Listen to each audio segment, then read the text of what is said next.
अयोध्या में रघुकुल शिरोमणि राजा दशरथ के नाम से विख्यात एक राजा हुए।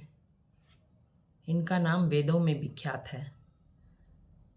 वे धार्मिक प्रवृत्ति के, गुणों के भंडार और बहुत बड़े भक्त थे। उनकी तीनों पत्नियां कौशल्या, कैकई और सुमित्रा, ये तीनों भी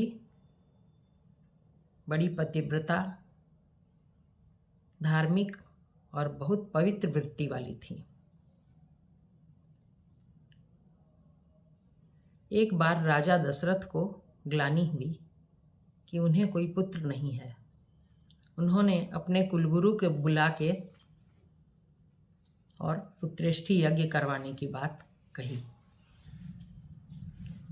गुरु वशिष्ठ जी ने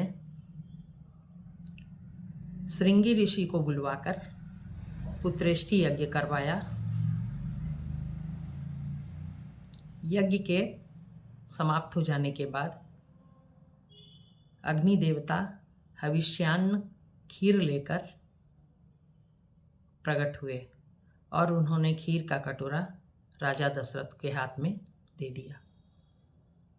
राजा दशरथ ने वह खीर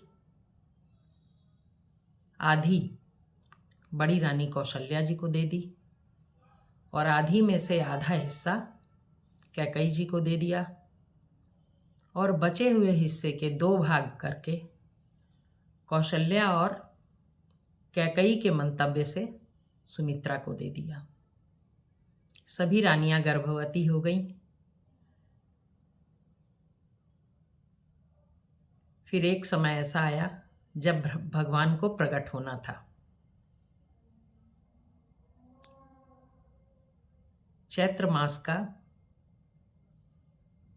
शुक्ल पक्ष था, 9वीं तिथि थी और दोपहर का समय था। पूरे संसार में आनंद छाया हुआ था।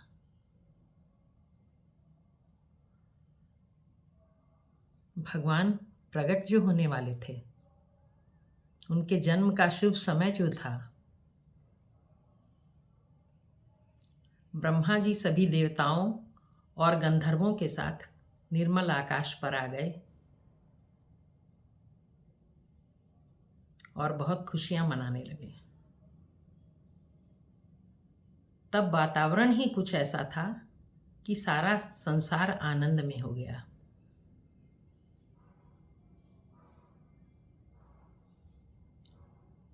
गंधर्व गान गाने लगे,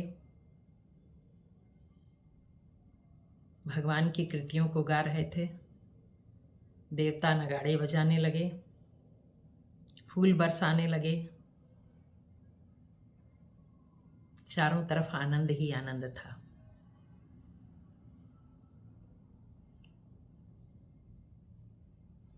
संतों को सुख देने वाले, सबका भला करने वाले भगवान चतुर्भुज रूप में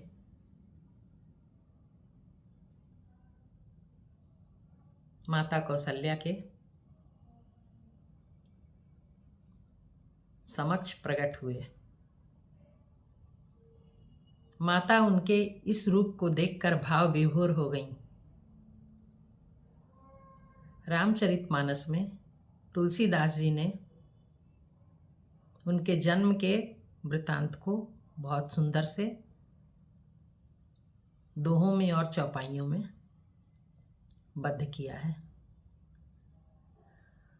भय प्रगट कृपाला दीन दयाला कौशल्या हितकारी हर्षित महतारी मुनि मनहारी अद्भुत रूप विचारी लोचन अभिरामा तनु घन श्यामा शोभा सिंधु खरारी कह दुई कर जोरी अस्तुति तोरी केहि विधि करऊँ अनंता माया गुण ज्ञानातीत अमाना वेद पुराण भनंता करुणा सुख सागर सब गुण आगर जेहि गावहि श्रुति संता, जो मम हित लागी, सो यह अनुरागी, सुनत धीर मति थिर न रहे।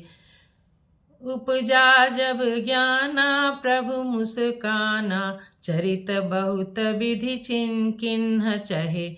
माता पुनि बोली, सो मति डोली, तजहु तात यह रूपा। की जैसी सुलीला, अति प्रियशीला, यह सुख परम अनूपा।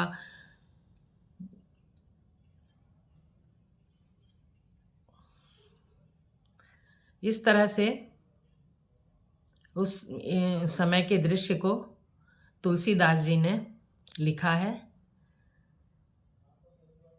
भगवान ने देखा कि माता तो भक्ति भाव में लग गई हैं, क्योंकि कौशल्या माता ने पूछा कि हे भगवान, मैं आपकी स्तुति कैसे करूं। ये बात भी अगर ज्ञानी जन भी सुनते हैं कि आपके तो रोम रोम में ब्रह्मांड है और आप मेरे गर्भ में रहे, तो ये हंसी की बात लगती है। भगवान ने देखा कि माँ तो ज्ञान की तरफ जा रही है, तब माँ की बुद्धि भगवान ने बदल दी। तब माता ने कहा कि हे तात, आप मुझे अपना बाल रूप दर्शन कराइए और मुझे उसी आनंद की प्राप्ति करने दीजिए। आप बच्चे के रूप में होकर मेरे पास आइए। तभी भगवान ने अचानक बालक बनकर और रोना शुरू किया और माता की मति बदल गई। अब माँ अपने इस नन्हे से बालक को देख रही है, बाकी सब बातें भूल गई। बच्चे की आवाज़ सुनकर सारे पुरवासी, महल के सब लोग, राजा दशरथ, सभी दास दासियाँ, सभी लोग दौड़े और दोनों रानियों ने भी बच्चों को जन्म दिया। आनंद ही आनंद फैल गया अवधपुरी में। राजा दशरथ पुलकित हो गए, अत्यंत आनंद मग्न हो गए। उन्होंने पूरे अवधपुरी को तोरण से, फूलों से, मणि माणिक्य से खूब सजवाया। बहुत दान दिया सबको, जो जिसको चाहिए था राजा दशरथ ने दान दिया, क्योंकि वो अत्यंत खुश थे पुत्रों के आने से। इसके बाद बच्चों का नांदी श्राद्ध होकर फिर बच्चों का जात कर्म संस्कार करवाया गया। इस पर फिर उन्होंने ब्राह्मणों को खूब सोना, खूब मणि माणिक्य, गौ, धन खूब दान दिया। फिर वशिष्ठ जी ने आकर चारों पुत्रों का नामकरण संस्कार किया। बड़े पुत्र का नाम, कौशल्या जी के पुत्र का नाम राम, कैकेयी के पुत्र का नाम हुआ भरत और सुमित्रा जी के पुत्र का नाम लक्ष्मण और शत्रुघ्न। ये चारों भाइयों के नाम थे। उन चारों में अत्यंत प्रेम था। ये भगवान के जन्म का उत्सव का वर्णन था।